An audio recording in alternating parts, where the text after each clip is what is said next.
marches comme un aveugle qui ne sait pas où il va. Tu marches comme un sourd qui n'entend.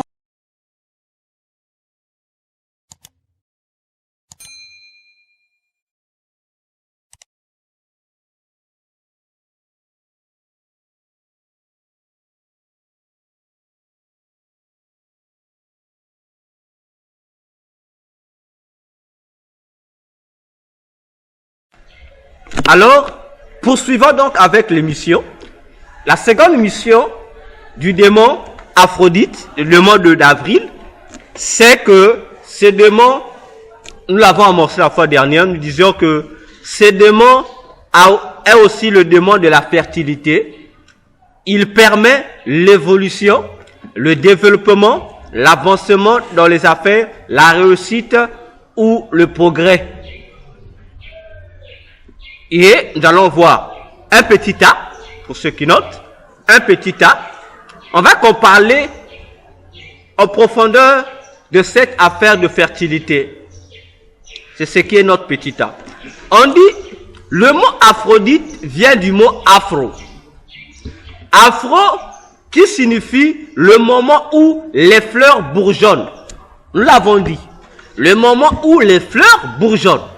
C'est-à-dire le moment où, s'il faut le dire, les champs rentrent dans leur phase de productivité.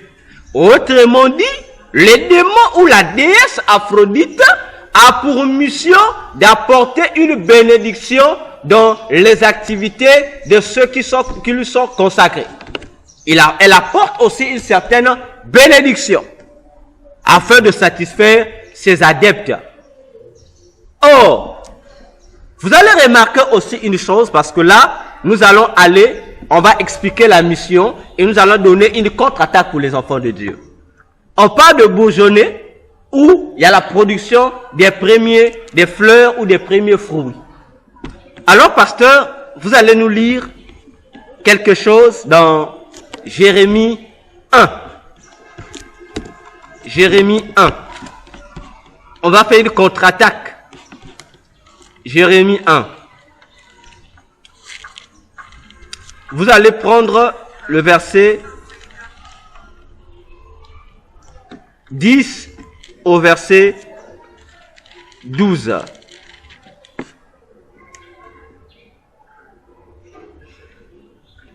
Jérémie 1, verset 10 jusqu'au verset 12. Pasteur, si vous êtes à la page, lisez-en nous. Au nom du Seigneur. Nous bénissons notre Dieu.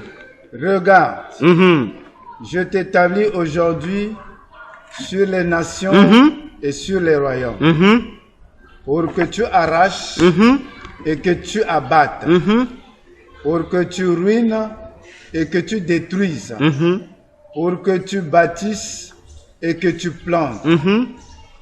La parole de l'Éternel me fut adressée en ces mots.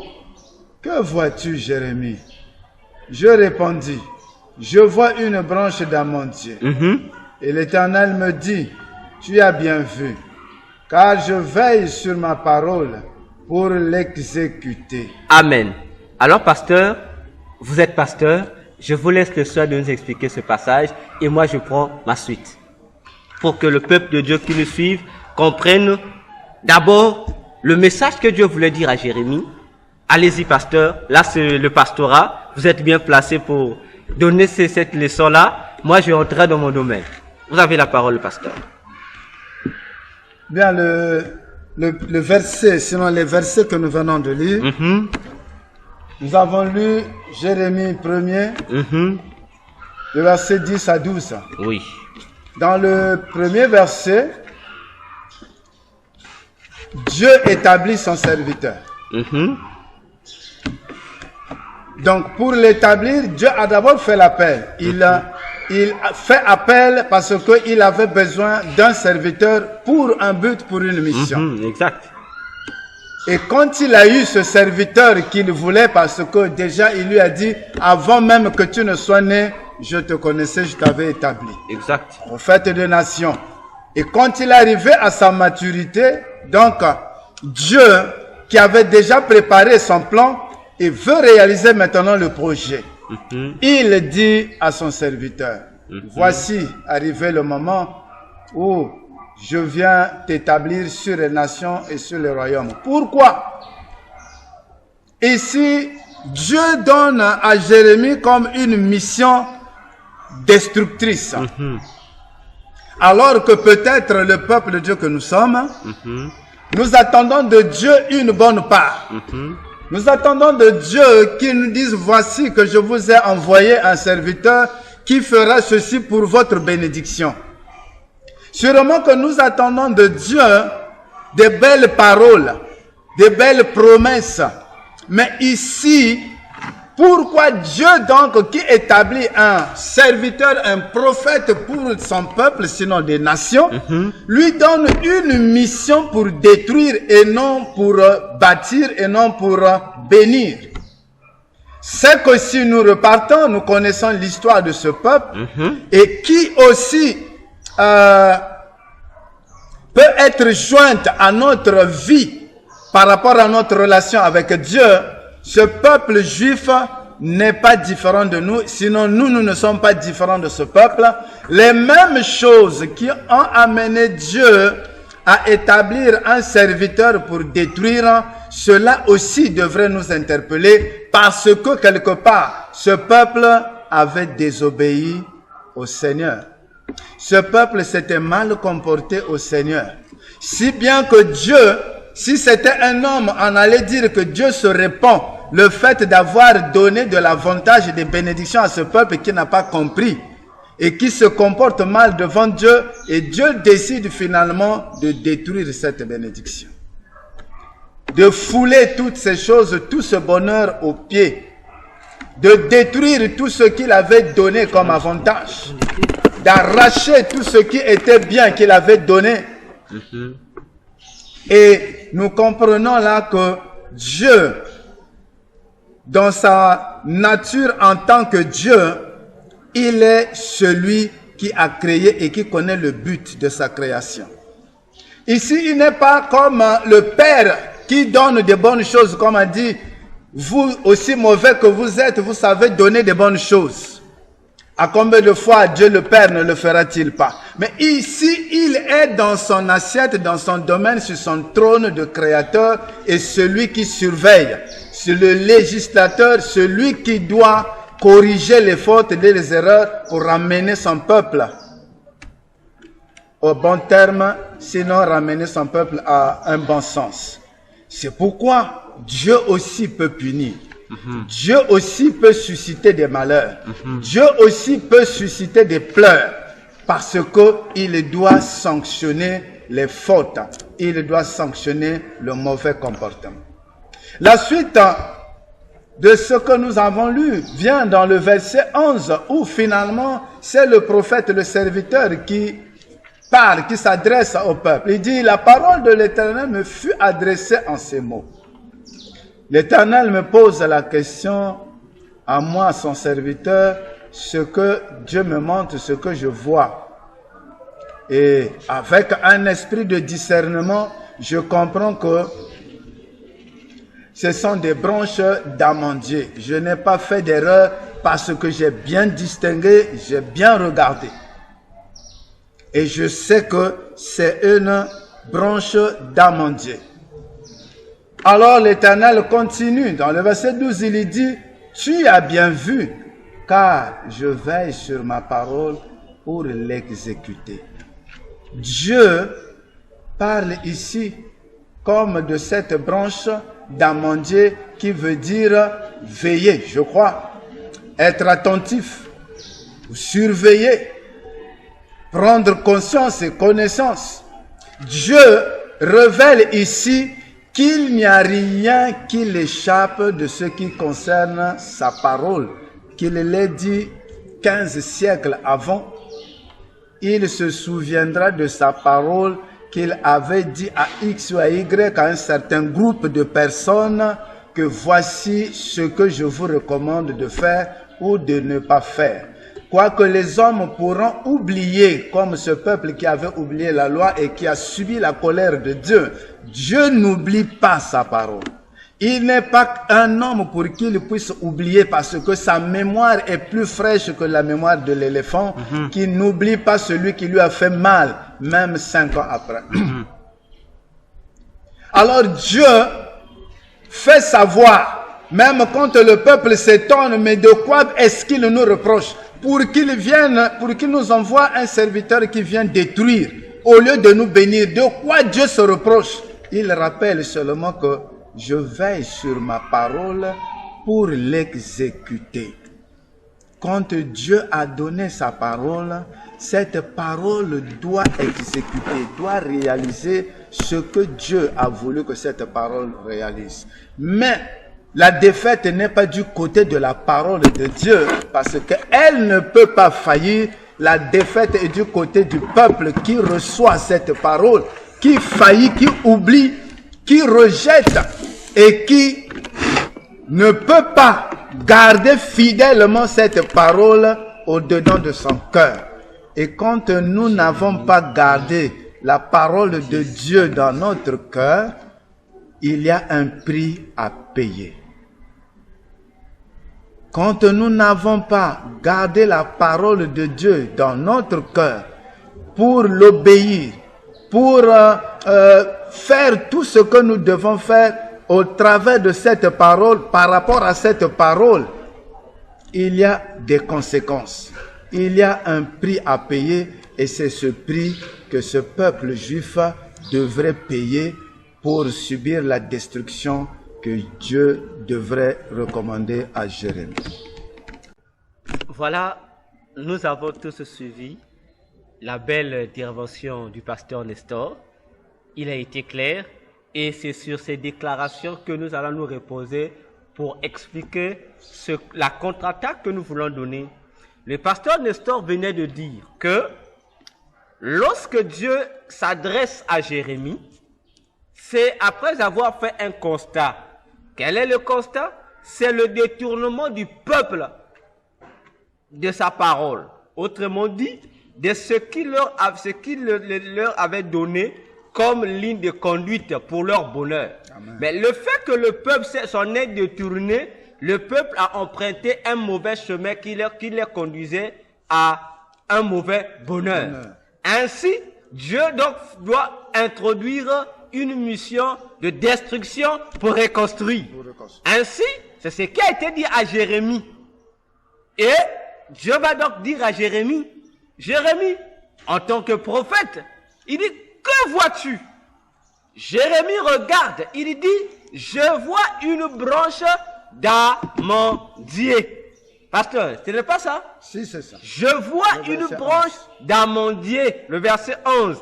Posons-nous la question, quel rapport y a-t-il entre ce que Dieu dit et la branche d'amandier? Et Dieu conclut à la fin, il n'explique même pas la branche d'amandier, il dit seulement, je veille sur ma parole pour l'exécuter. Mais quelle est la parole sur laquelle Dieu veillera-t-il pour être exécuté? C'est quoi? L'amandier.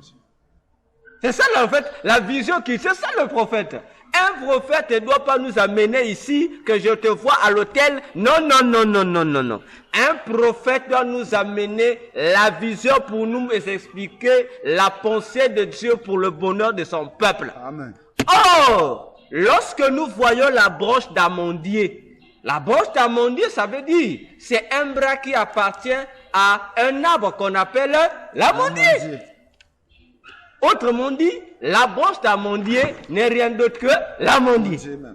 Mais une branche. Oui. Nous ne touchons pas la branche, nous touchons seulement l'arbre qui est l'amandier. Mais ce qui est curieux, lorsque nous cherchons la définition du mot amandier en hébreu, puisque Dieu s'adresse à Jérémie dans la langue hébraïque, en hébreu, amandier s'écrit S, C, H, donc S, C, H, K, E accent grave, D, E. Donc, shaket. Donc, shaket. Donc, amandier en hébreu, c'est shaket. Or, shaket en hébreu signifie celui qui veille. Alors, si on reformule, Dieu dit à Jérémie, Jérémie, que vois-tu? Jérémie voit celui qui veille. Il y a problème. Autrement dit, la branche d'amandier que Dieu voit, plutôt Jérémie voit, ce n'est que Dieu lui-même qui veille. Et Dieu donne l'explication à la fin. Il dit, je veille sur ma parole. Or, nous disons dans notre premier A, parlons de la mission de la fertilité du démon Aphrodite. On dit que c'est le démon qui inaugure la productivité, qui inaugure le développement des champs ou des plantations. Attention! Puisque Dieu parlait à Jérémie de la reconstruction, lorsque nous parlons d'une reconstruction, en d'autres termes, c'est un recommencement. Oui. Or, lorsque nous parlons du recommencement en ce qui concerne le plan agricole, nous voyons ici la nouvelle saison de la production. Autrement encore appelée la première saison des productivités. Or, parmi tous les arbres qui existent au monde, l'arbre qui commence à produire en premier ses fruits, plutôt ses fruits.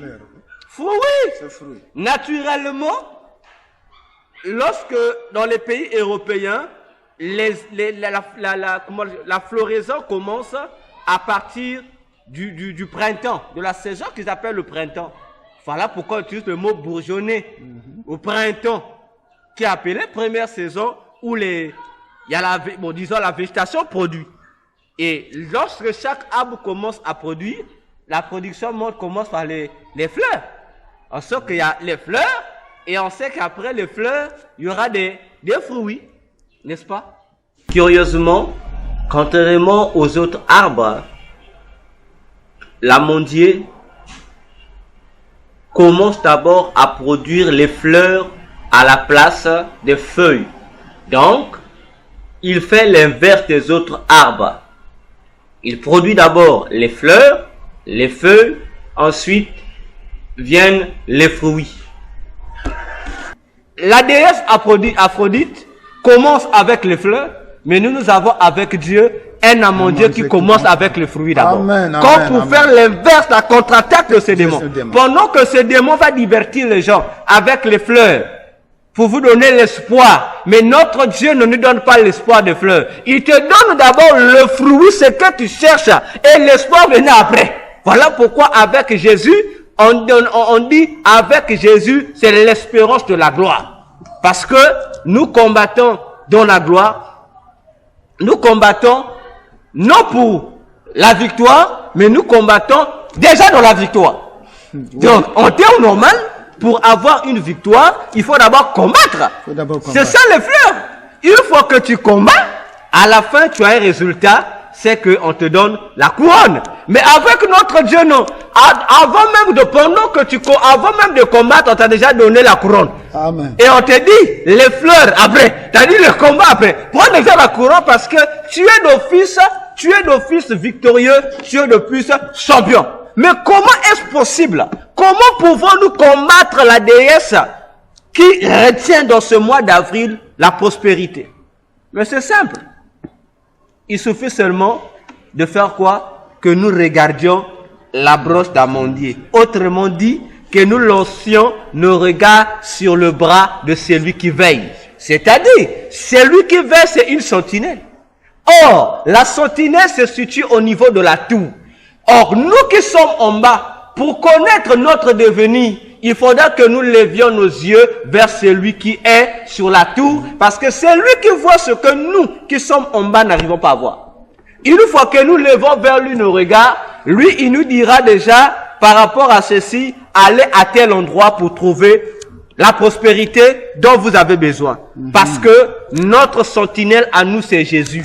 Raison pour laquelle il pouvait dire dans Jean 3, il dit, de même que Moïse éleva le serpent dans le désert, de même que il faudra que le Fils de l'homme soit élevé afin que tous les regards soient fixés vers lui. Mais pourquoi les regards doivent être fixés vers lui? Dans le désert, les regards du peuple, pas n'importe quel peuple, mais de ceux qui étaient mordus par les serpents venimeux, c'est-à-dire ceux qui étaient déjà dans la mort, dans un chaos, ceux qui étaient déjà devant le panneau anti-prospérité, ceux qui étaient déjà bloqués à tous les niveaux possibles, ceux-là qui étaient déjà condamnés dans une certaine pauvreté donnée. Jésus dit, la solution, regardez vers moi, parce que je suis la bonne sentinelle, le bon veilleur. Car le puissant nous explique encore que celui qui veille sur Israël ne dort ni ne somnole. Il a toujours les yeux ouverts. Parce que, conformément à Deutéronome 11 à 12, qui dit, si nous soumettons à sa parole, il aura des regards du début jusqu'à la fin de notre année. Ainsi, dans ce mois d'avril, pour que nous puissions réussir, pour échapper aux stratégies bizarres de la déesse Aphrodite, nous n'avons qu'un seul secret. De regarder à la branche d'amandier, c'est-à-dire au bras de notre Seigneur Jésus-Christ, parce que dans sa main, c'est là où se trouve toute chose. C'est dans sa main que se trouve la réponse à notre solution, parce que lui, il veille. Il sait bien voir là où nous n'arrivons pas à voir. Voilà la contre-attaque que nous lançons ici. Pour dire, Dieu veille sur sa parole. Dieu a dit, ne vous inquiétez de rien.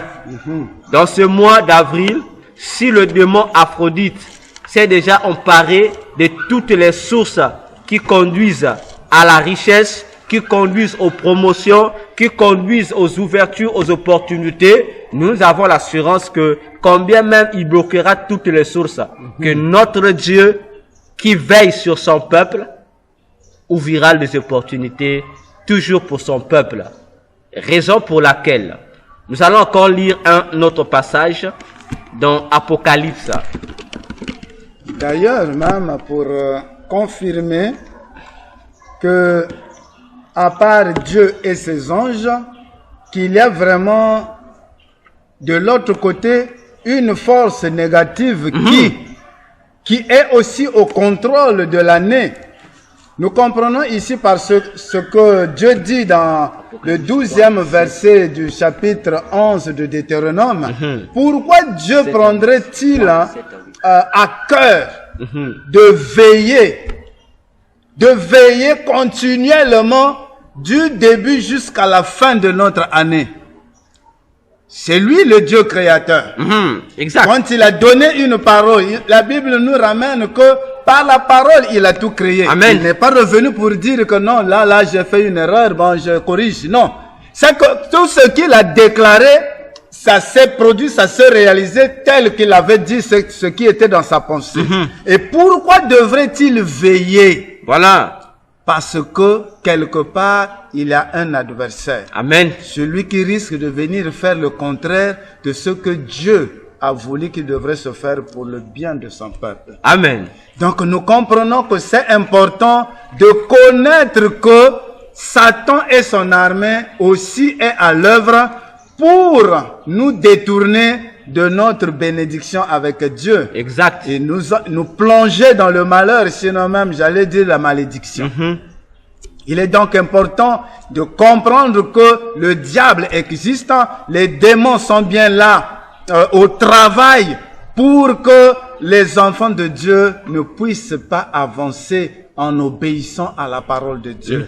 Et Dieu qui dit, je veille, parce que sinon, au départ, il dit bien, si seulement que nous obéissons à sa parole pour la mettre en pratique, lui, du début de l'année jusqu'à la fin de l'année, il ne permettra pas aucun démon de venir s'aimer du malheur dans ton année que Dieu a bénie.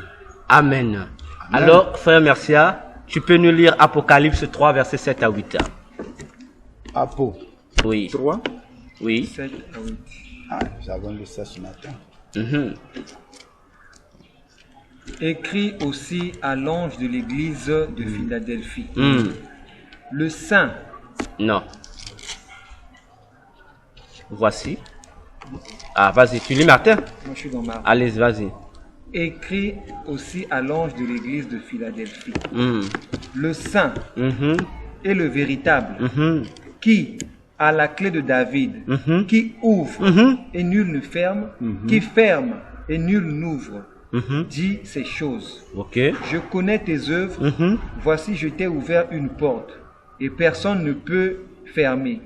Parce que tu as un peu de force, tu as gardé ma parole et que tu n'as point renoncé mon nom. Amen. Là, il n'y a pas de commentaire. Rélisez bien Apocalypse 3, versets 7 à 8. Je dis, le fait que tu as gardé ma parole et tu n'as pas renié mon nom, peu importe les obstacles qui sont là, moi je vais t'ouvrir une porte.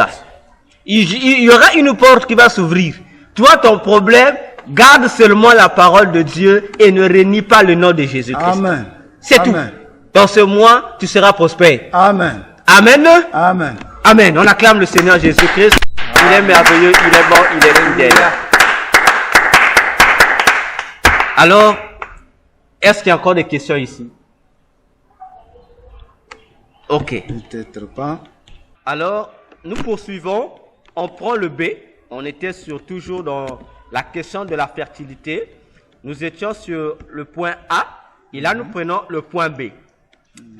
Nous parlons toujours des missions du démon Aphrodite dans son contexte de la productivité ou, disons-le, de l'émergence. Alors, ici encore, toujours le nom Aphrodite, le même nom contient plusieurs significations. En ce qui concerne la fertilité, nous avons dit, c'est Afro, qui signifiait ouverture, bourgeonnement, etc. Mais ici encore, toujours Aphros, a pour signification étymologique, son origine, ça signifie écume de la mer. Ah bon. Écume de la mer. C'est presque... Enfin, ça change, quoi. Voilà. Mais c'est la même signification. Écume de la mer, parce que, d'après l'histoire, elle porte ce nom parce qu'elle a été créée par l'écume de la mer, qu'il avait créée. Ok? Or, ici, nous voyons déjà que la demande Aphrodite est aussi ce que nous appelons une créature aquatique. D'ailleurs, la reine mère de toutes les sirènes, c'est la grande mère, la reine principale du ciel, Marie de Marie-Goué. Nous voyons déjà ici que le démon ou la déesse Aphrodite, elle a aussi une fonction en ce qui concerne le monde des eaux ou le monde marine. Autrement dit, c'est aussi une sirène. Nous l'avons dit la dernière fois. Toujours dans cette mission de faire prospérer des gens, c'est ici que dans ce mois, les gens iront pactiser avec elle pour avancer. Les sociétés iront faire leurs offrandes afin qu'elles puissent bénir les eaux qu'ils vont utiliser, qui l'appartiennent. Puisque, pasteur, laissez-moi vous informer que Satan est bien organisé. De même que nous, les hommes, nous nous battons ou nous nous querellons, nous nous entretuons pour certains biens ou certains terrains, eux aussi ils savent. Donc, dans notre ruelle, il peut y avoir plusieurs eaux, mais eux-mêmes ils savent que les eaux de tel coin appartiennent à tel esprit, les eaux de l'entrée appartiennent à tel esprit. C'est réparti. D'ailleurs, la plupart des noms qu'on a donnés dans les eaux mondiales sont des noms de sirènes. C'est des noms qui appartiennent aux sirènes, comme pour dire que telle eau ou telle mer, tel fleuve, tel océan, telle rivière appartient à telle déesse qui règne sur elle, comme étant comment on peut appeler, une sous-reine qui règne. Voyez-vous? Et puisque Aphrodite aussi a une mission dans les eaux, cela nous amène à comprendre qu'il y a aussi une partie des eaux qui appartiennent à elle. Donc, ceux qui font des métiers aquatiques iront vers elle aussi. Rappelons-nous l'histoire de Jonas. Lorsque la tempête se soulevait sur les eaux, la finalité, qu'a-t-il eu lieu? Ceux qui étaient à la Bible, ils ont commencé chacun à invoquer son Dieu. Oui. Attention, ils invoquaient chacun son Dieu. Son Dieu. Bon, Ça veut dire qu'il y a eu mais marmaille de Dieu, marmaille de prière vers plus. chacun a prié son Dieu. C'est lui qui priait les esprits des eaux, a sûrement imploré la grâce de cet esprit-là. Martin Cambus. Voilà. Donc, ici aussi, il y aura déjà des pas qui vont se faire. Ceux qui travaillent, les piroguiers qui travaillent à la mer, les compagnies pétrolières qui travaillent à la mer vont faire des sacrifices. Déjà, je suis sûr qu'ils ont déjà commencé à faire des sacrifices où chacun d'eux a sa date où il va aller faire les sacrifices pour que ses activités marines puissent prospérer dans ce mois d'avril. Docteur, si je peux poser une question, Allez-y. sinon je veux présenter une inquiétude. Il y a quelqu'un avant-hier, Oui, bon, dans une discussion avec ses amis, oui, qui prend la parole et dit haut et fort oui. qu'il n'y a pas le diable. Et il n'y a pas de sacrifices qui se font pour que les gens deviennent riches. C'est faux et archi faux. Sinon, Dieu a créé et a donné à chacun la grâce de pouvoir réussir et être... quel est le mot? Prospère. Prospère, merci. Être prospère. Et si quelqu'un ne réussit pas parce que seulement il n'a pas fait, qu'il n'a pas utilisé l'intelligence que Dieu lui a donnée pour aller dans le même sens que la pensée de Dieu qui lui a dit que toi tu réussiras. Et tu n'es pas passé par la même pensée, alors tu n'as pas réussi. Mais ce n'est pas l'attaque du diable. Et ce n'est pas aussi si quelqu'un peut mourir, c'est pas parce que quelque part il y a eu des gens qui sont dans les loges, qui ont sacrifié une vie. Non, les gens meurent parce que c'est la vie et la mort selon que Dieu a créé l'homme. Qu'est-ce que vous en dites par rapport à ça? Je comprends qu'il y a deux choses. La personne qui réfléchit ainsi est soit ignorante plutôt, ou soit c'est un occultiste. Il est occultiste, il est dans la rose. Je savais. Pourquoi? Les occultistes, prenons son cas, il est dans la Rose-Croix. Dans la Rose-Croix, qu'est-ce qu'on dit aux profanes? C'est-à-dire à ceux qui ne sont pas de la Rose-Croix.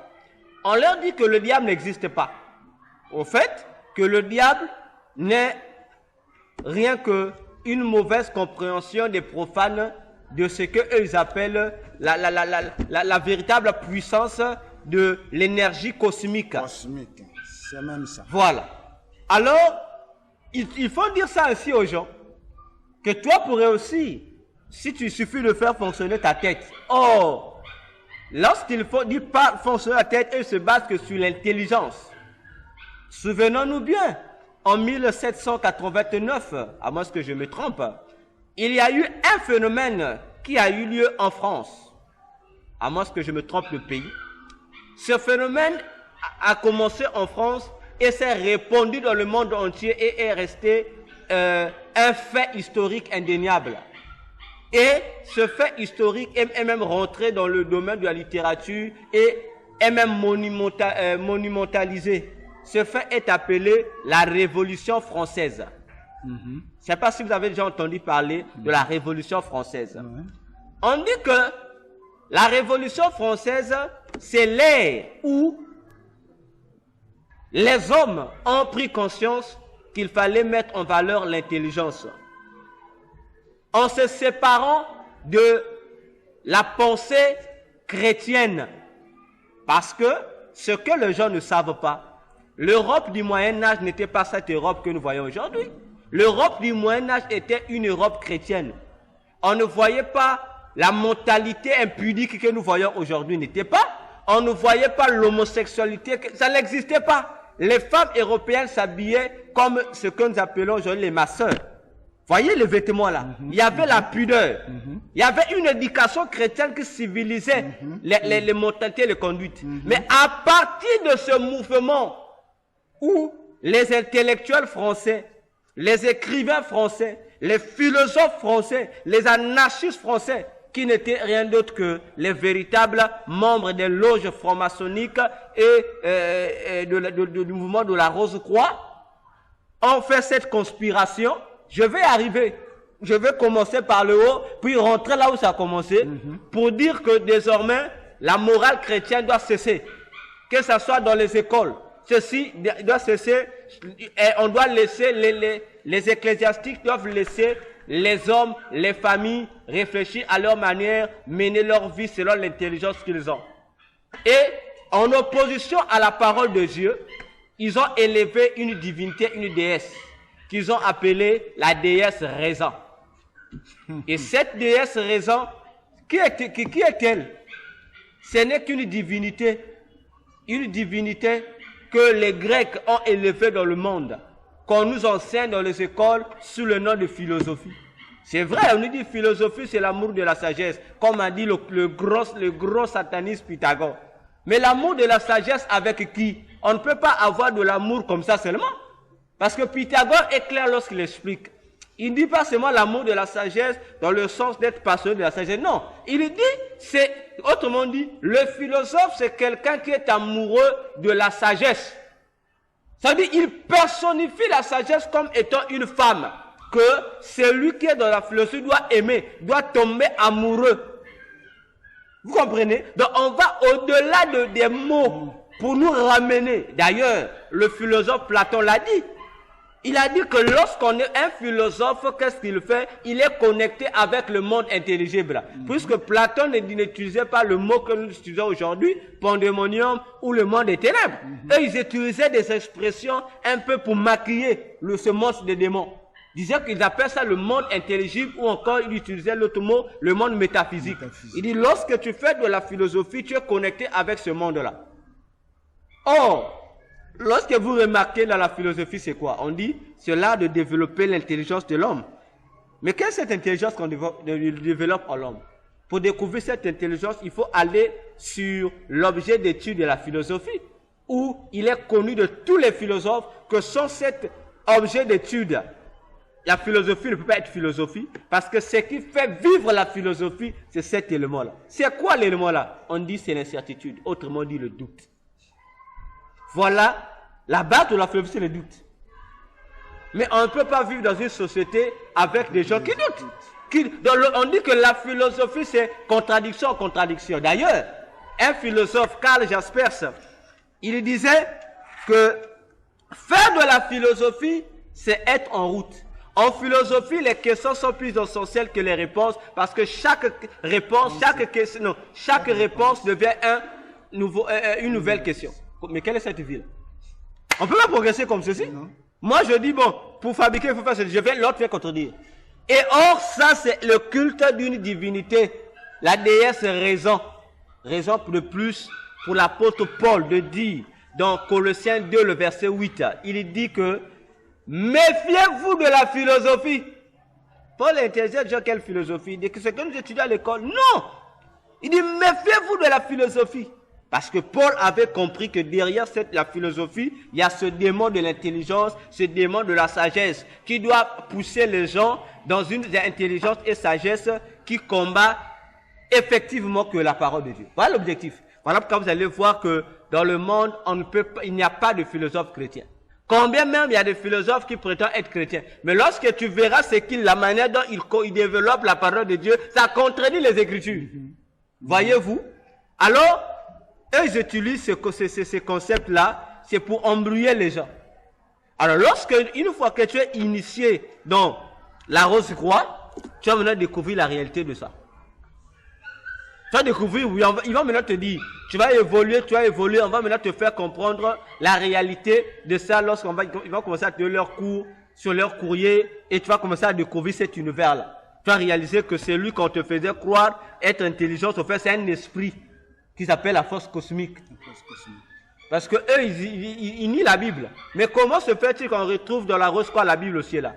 Et eux, ils appellent Jésus le grand maître Jésus. Mais lorsqu'ils sortent, ils disent non, je ne crois pas aux chrétiens, je ne crois pas au christianisme. Mais comment tu ne crois pas au christianisme et tu appelles Jésus le grand maître? Et ils vous diront non, non, le Jésus que vous utilisez dans la Bible, c'est un faux Jésus. Le vrai Jésus, c'est celui que nous utilisons. Parce que vous, les chrétiens, vous n'avez pas la connaissance sur ce qu'était vraiment Jésus. Or, c'est cette tromperie qu'ils utilisent. Dieu dit, lorsque Dieu crée l'homme, la première activité qu'il donne à l'homme pour être heureux, c'est le travail. Combien même lorsque l'homme pêche, Dieu le laisse là, ce travail-là. Ou Proverbe 12:7 nous dit que le précieux trésor de l'homme, c'est le travail. Donc, physiquement parlant, un homme pour progresser, il a besoin de travailler. Pour travailler, il faut avoir de l'intelligence, de réfléchir et concevoir. Pour te permettre de créer, en fait, il faut avoir l'esprit créatif de travailler. Ça, c'est sur le plan physique donné à tout le monde. Mais, nous savons que, depuis la chute de l'homme, le principe du bonheur de l'homme, de l'humain, a été modifié par les esprits mauvais qui ont créé plusieurs obstacles. À tel point que nul au monde ne peut réussir s'il n'est pas parrainé par un esprit donné. Soit tu es parrainé par Dieu, soit tu es parrainé par Satan. Parce que dans ce monde, les occultistes le savent, les rosicruciens le savent, les francs-maçons le savent. Tout celui qui est occulte sait que dans ce monde, il n'y a pas un camp neutre. Soit tu appartiens à Dieu, soit tu appartiens à Satan. Il n'y a pas d'au milieu, on peut dire, bon, on est neutre, nous, on n'est ni de Satan, ni de Dieu, non. Ils sont là. Ainsi, à cause de cette guerre spirituelle entre le royaume de Dieu et le royaume de Satan, tu as besoin pour progresser de t'affilier à Dieu ou à Satan. Si tu ne pries pas, sans t'en rendre compte, tu vas te dire, comme ça dit, non, mais moi je prie pas, je prospère, mon intelligence fait. Il oublie que c'est une erreur. Voilà pourquoi vous allez voir la plupart des affairistes, on te laisse. Donc Satan a établi une échelle. Il dit, bon, toi qui n'es pas avec moi, qui n'es pas encore rentré dans l'occultisme, je peux te laisser arriver jusqu'à l'échelle 5. Il te laissera là. Mais lorsque tu veux des petits, il faut que j'augmente. Il va te dire, tu ne peux pas augmenter tant que tu ne rentres pas. C'est là où vous entendez, on nous parle d'éloges, on nous parle des lubies internationaux. Que toi vraiment pour atteindre un certain niveau de prospérité, tu dois être franc-maçon. Tu dois être dans l'une des loges ou dans une secte donnée. On bloquera. Tu vas t'épanouir, mais tu seras toujours dans un niveau inférieur. Lorsque tu veux monter, on te dit non. Toi, c'est dans tous les domaines. Voilà, même dans le foot. Pour être grand, on te dit il faut être dans la loge, ou il faut être membre de telle secte, ou il faut passer par des pratiques sexuelles perverses, être homosexuel, ou être ceci et cela. Donc on te conditionne à un principe. Satan aussi a établi ses principes. Alors, Dieu de son côté, non seulement qu'il a d'abord donné la première bénédiction, le travail, la deuxième bénédiction que Dieu a donnée pour la réussite d'une personne, c'est quoi? C'est le mariage. Lorsque quelqu'un se marie, je parle du vrai mariage. Lorsque quelqu'un se marie conformément à la pensée de Dieu, parce que ici je ne parle pas des polygames, je ne parle pas ici des homosexuels, mais je parle d'un vrai mariage où un homme et une femme se marient, ils accomplissent la volonté de Dieu et la bénédiction de Dieu est réservée pour les mariés et leur partage. La prospérité viendra. Troisième bénédiction. Dieu a inséré cela dans tous les premiers-nés du monde. Donc, dans chaque enfant premier-né, Dieu a réservé la bénédiction de la prospérité. Ainsi, Satan, qu'est-ce qu'il fait? Il doit combattre les mariages. Il doit créer de faux mariages. Il doit pousser les pasteurs à amener les gens à se marier, alors que la famille a dit non. Les pasteurs lui disent oui.